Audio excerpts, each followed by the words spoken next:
अस्सलामुअलैकुम दोस्तों। कुछ दिन कबल हमने हिंदुओं के मुख्तलिफ फ़िरक़ों से मुताल्लिक एक वीडियो आपके सामने पेश की थी, जिसमें हमने हिंदुओं में राइज त्रिमूर्ति अकीदे का जिक्र भी किया था। इस अकीदे के मुताबिक कायनात में 3 देवता सबसे ज़्यादा ताकतवर और बाअसर हैं और इन्हीं के दम पर कायनात का सारा निज़ाम चल रहा है। इन त्रिदेवों में सबसे पहला देवता ब्रह्मा को माना जाता है। हिंदुओं के मुताबिक ब्रह्मा वो है जिसने ये तमाम कायनात और इसके अंदर मौजूद तमाम चीजें पैदा की। हिंदुस्तान में रहने वाले लोग इस कायनात को ब्रह्मा के नाम से मंसूब करते हैं, यानी वो इसे ब्रह्मांड कहते हैं। त्रिमूर्ति अकीदे में शामिल बाकी 2 देवता विष्णु और शिव हैं। विष्णु को इस दुनिया का मुहाफिज तस्लीम किया जाता है, क्योंकि जब जब दुनिया में कोई बुराई या बदअमनी जन्म लेती है, विष्णु एक ताकतवर इंसान के रूप में नमूदार होता है और उस बुराई का खात्मा कर देता है।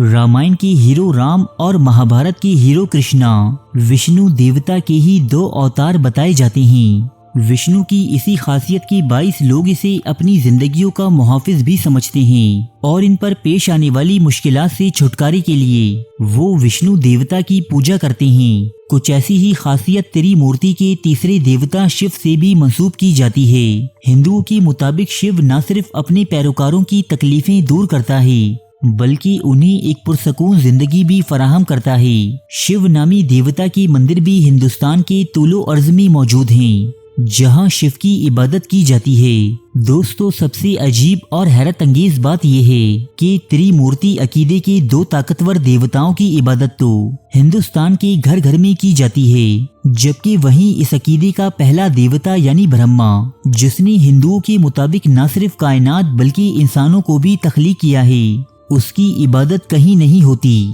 पूरे हिंदुस्तान में ब्रह्मा के सिर्फ गिने चुने मंदिर हैं और वो भी वीरान ही रहते हैं। ऐसा क्यों है दोस्तों? आखिर क्या जुर्म है इस देवता का, जो तख्लीककार का खिताब पाने के बावजूद ये लोगों की दुआओं और इबादतों से महरूम है? आज इस वीडियो में हम आपको इस बात की 3 वजूहात बताएंगे, जो सनातन धर्म की अपनी ही किताबों में दर्ज हैं। दोस्तों, सबसे पहले तो मैं ये वाज़ेह करता चलूं कि ये तमाम बातें सिर्फ और सिर्फ माइथोलॉजी यानी अफसानवी हैसियत रखती हैं। कोई भी शख्स इसे मुस्तनद तारीख का हिस्सा न समझे। दूसरा ये कि इस वीडियो में बयान हुई तमाम बातें हिंदुओं की अपनी ही किताबों से ली गई हैं, जिनमें हमारी कोई तहरीफ शामिल नहीं। ब्रह्मा देव की पूजा न करने की पहली वजह ये बताई जाती है कि एक मर्तबा ब्रह्मा विष्णु देवता के पास आए, लेकिन विष्णु देवता ने उन्हें कोई खास एहतराम न दिया। इसी बात को लेकर इन दोनों देवताओं के दरमियान ये बहस छिड़ गई कि कौन ज्यादा ताकतवर है। ये बहस इतनी आगे बढ़ी कि ये दोनों देवता हथियारों से लैस होकर जंग पर उतर आए। तब इस लड़ाई का खात्मा करने के लिए त्रिमूर्ति के तीसरे देवता शिव वहां जाहिर हुए और उन्होंने कहा कि तुम दोनों में जो भी मेरे लिंग यानी अज़ूए खास के सिरे तक पहुंच जाएगा, वही सबसे ज्यादा ताकतवर कहलाएगा। चुनाचे ये दोनों देवता शिवलिंग के सिरे की तलाश में रवाना हुए, लेकिन बहुत जिद्दोजहद के बाद भी शिवलिंग का ये सिरा किसी को न मिल सका। लिहाजा हिंदुओं के भगवान विष्णु लौट आए और अपनी हार तस्लीम कर ली। लेकिन ब्रह्मा ने वापस आकर झूठ से काम लिया और कहा कि मैं शिवलिंग के सिरे को छू कर आया हूँ। उनकी इस झूठ पर हिंदुओं के भगवान शिव इस कदर नाराज हुए कि उन्होंने ब्रह्मा को श्राप यानी बद्दुआ दी कि आने वाले जमानों में कभी कोई इंसान ब्रह्मा देव की पूजा नहीं करेगा। दोस्तों, हिंदुस्तान में ब्रह्मा की इबादत ना होने की दूसरी वजह ये भी बयान की जाती है कि एक मर्तबा ब्रह्मा ने जमीन पर एक शानदार यज्ञ करने का मंसूबा बनाया, जिसके लिए उन्होंने राजस्थान में एक जगह का इंतखाब किया। इस यज्ञ के तमाम ही इंतजामात मुकम्मल हो चुके थे, लेकिन ब्रह्मा की बीवी सावित्री मुकर्ररा वक्त पर यहाँ ना पहुँच सकी। इस तकरीब का सही वक्त निकला जा रहा था। चुनाचे ब्रह्मा ने नंदनी नामी गाय के मुंह से एक औरत पैदा की, जिसे गायत्री कहा गया, और उसे अपनी बीवी बनाकर ये यज्ञ शुरू किया। अभी ये तमाम सिलसिला चल ही रहा था कि वहां सावित्री भी आन पहुंची।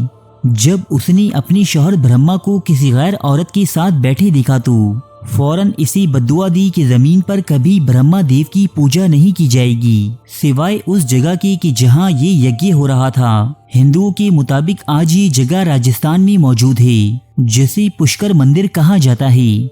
दोस्तों, ब्रह्मा की इबादत न होने की तीसरी और सबसे अहम वजह ये बताई जाती है कि जब ब्रह्मा इस कायनात की तख्लीक से फारिग हुआ तो उसने एक औरत को तख्लीक किया। ये औरत, जिसे सरस्वती का नाम दिया गया था, इतनी हसीन और खूबसूरत थी कि ब्रह्मा खुद इसके दामी मोहब्बत में गिरफ्तार हो गया। हालांकि सरस्वती बजाती खुद ब्रह्मा देव की तख्लीक थी, जबकि कुछ लोग इसे ब्रह्मा की बेटी भी तस्लीम करते हैं। सरस्वती ने ब्रह्मा से बचने के लिए हर तरह का जतन किया। हिंदुओं के मुताबिक वो इस कायनात की हर सिमत में गई कि जहां उसे ब्रह्मा से छुटकारा मिल सके। यहाँ तक कि उसने अपना रूप भी तब्दील कर लिया, लेकिन ये तमाम कोशिशें बेसूद रहीं और ब्रह्मा ने अपनी ही तख्लीक यानी सरस्वती से अज़दवाजी ताल्लुकात कायम करके ही छोड़े। इस तमाम अमल पर जिच होकर देवी सरस्वती ने ब्रह्मा को ये बद्दुआ दी कि जमीन पर कभी कोई इसकी इबादत नहीं करेगा, क्योंकि वो इबादत के लायक ही नहीं है। तो दोस्तों, ये थी वो 3 कहानियां जो त्रिमूर्ति के सबसे पहले देवता ब्रह्मा की इबादत ना करने का जवाब बताई जाती हैं। जाहिर है कि मैं और आप तो इन पर यकीन नहीं रखते, लेकिन इस दुनिया में एक बड़ी तादाद ऐसे लोगों की भी पाई जाती है जो इन कहानियों पर मनोअन यकीन रखते हैं।